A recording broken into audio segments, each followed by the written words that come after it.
नमस्कार दोस्तों, कैसे हैं आप सभी। उम्मीद है आप सब अच्छे और बढ़िया होंगे। आज हम एक ऐसे दोस्तों की कहानी के बारे में बात करने वाले हैं जो एक हवेली में घूमने जाते हैं रोमांच की तलाश में, लेकिन उन्हें शायद ये नहीं पता था कि वह इस जगह से कभी वापस लौट कर नहीं आ पाएंगे। ये कहानी एक छोटे सी गांव की है जहां एक लड़का रोहित अपने कुछ दोस्तों के साथ रात के वक्त एक पुरानी हवेली देखने को जाता है। इस हवेली के बारे में कहा जाता है कि वहां से कोई भी आज तक जिंदा वापस नहीं आया है। लोगों का यह भी कहना है कि वहां एक भटकती आत्मा है जिसका वह सेरा है। रोहित और उसके सारे दोस्त रात के वक्त उस हवेली में जाने का डिसाइड करते हैं। धीरे धीरे रात होती है और वह सभी दोस्त उस हवेली के पास जाते हैं। वहाँ का एक पुराना बड़ा सा गेट धीरे से खुलता है। रोहित और उसके दोस्त धीरे धीरे अंदर घुसते हैं। उनके अंदर जाते ही वो जो दरवाज़ा है वो ज़ोर से बंद होता है। अंदर जाते के साथ ही उन्हें दिखाई देता है कि अंदर सब कुछ वीरान और बहुत ही पुराना है। दीवारों पर हाथों के निशान और फर्श पर किसी के घसीटने के निशान दिखाई देते हैं। अचानक से एक बहुत ही तेज ठंडी हवा का झोंका उनके चेहरों पर लगता है और एक अजीब सी आवाज़ उस सन्नाटे में हवेली के अंदर गूंजने लगती है। वह सब लोग डर जाते हैं और ठिठुर जाते हैं और एक दूसरे के करीब आ जाते हैं, पर फिर भी वह धीरे धीरे आगे बढ़ते रहते हैं।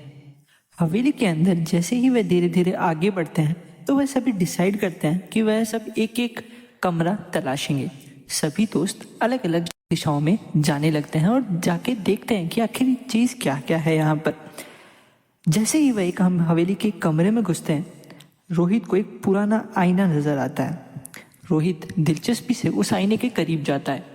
रोहित जैसे ही उस आईने के अंदर खुद को देखता है तो उससे दिखाई देता है कि उसकी जो आंखें हैं वो बिल्कुल काली और खाली दिखाई देती है और उसके मुंह से एक अजीब सी आवाज़ सुनाई देती है जो हवेली के उस कमरे के अंदर गूंजने लगती है।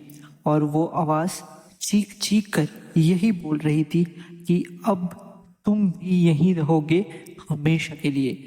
रोहित ये चीज़ सुनकर बहुत ही ज़्यादा घबरा जाता है। रोहित जोर से चीख कर अपने बाकी दोस्तों को भी उधर ही बुलाता है। जैसे ही उसके सारे दोस्त वहाँ आते हैं, वह सभी अपने आप को शीशे के अंदर देखते हैं कि वह बहुत ही दर्द और पीड़ा में है और एक जगह पर फंसे हुए हैं, ये उन्हें दिखाई देता है। धीरे धीरे करके उस कमरे का जो माहौल है वो बहुत ज़्यादा डरावना होने लगता है और अचानक से वह सारे लोग उस शीशे के अंदर चले जाते हैं। फिर वह सारे दोस्त उस शीशे के अंदर कैद हो जाते हैं और ज़ोर ज़ोर से चिल्लाते हैं, लेकिन उस पल आसपास ना ही उस हवेली में उनकी आवाज़ सुनने वाला वहाँ पर कोई नहीं था। अगले दिन सुबह जब लोग हवेली के आसपास से गुजरते हैं तो उन्हें वहाँ कुछ नए हाथों के निशान दीवारों पर दिखाई देते हैं। अब आपको और हमको पता है कि वो हाथों के निशान किनके हैं। वह उन सभी दोस्तों के हैं जो उस हवेली में हमेशा के लिए कैद हो गए। तो ये थी पुरानी हवेली की एक छोटी सी हॉरर स्टोरी। आपको ये स्टोरी कैसी लगी हमें कमेंट करके ज़रूर बताएं और please like share and subscribe our channel. Thank you.